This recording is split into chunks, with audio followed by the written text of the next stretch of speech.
In the enchanting realm of Fairytaleville, where whimsical creatures and magical beings coexisted, there lived a mischievous pixie named Pippin.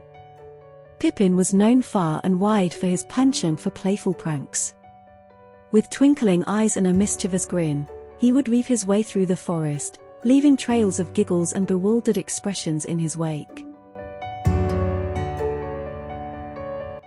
It all began one sunny morning when the townsfolk woke up to find their shoes mysteriously tied together, their milk turned into strawberry jam, and their flower beds transformed into a labyrinth of colorful socks.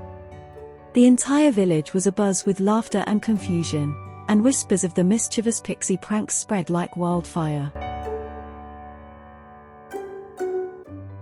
The mayor, a wise old owl named Oliver, called for a town meeting. He perched atop a grand oak tree in the village square, his large round spectacles glinting in the sunlight. "Dear citizens of Fairytaleville," he hooted, "we must get to the bottom of these mischievous pranks that have been befalling our village. It is time to discover the trickster behind them." Fairytaleville's inhabitants gathered around, their faces a mix of curiosity and concern. Gwendolyn, the clever witch, suggested setting up traps and enchantments to catch the pixie in the act. Hugo, the bumbling giant, proposed patrolling the village at night. Isabella, the graceful fairy, proposed organizing a prankster's ball to lure out the trickster. As the villagers brainstormed, Pippin watched from his secret hiding spot high up in a tree, his tiny heart pounding with excitement. He adored the attention his pranks were garnering, but a twinge of guilt tugged at his mischievous soul. He decided it was time to reveal himself and face the consequences of his actions.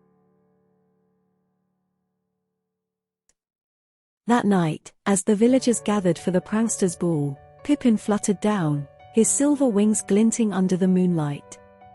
The crowd gasped in surprise, their eyes widening at the sight of the mischievous pixie.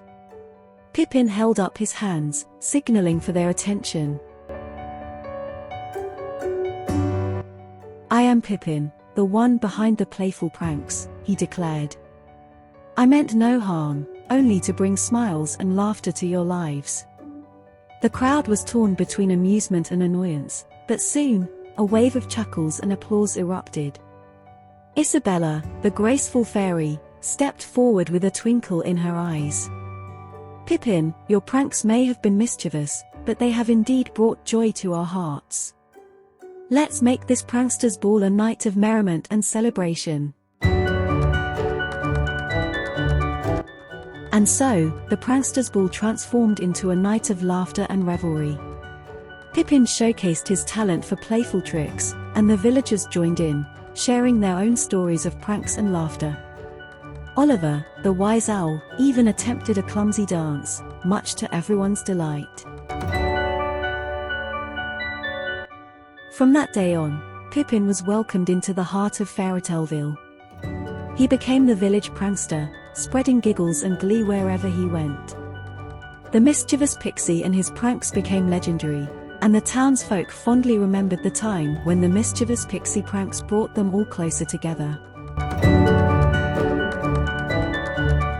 And so, in the land of Fairytaleville, the mischievous pixie Pippin continued to weave his magical mischief, reminding everyone that sometimes a little laughter and light-heartedness are the truest forms of magic.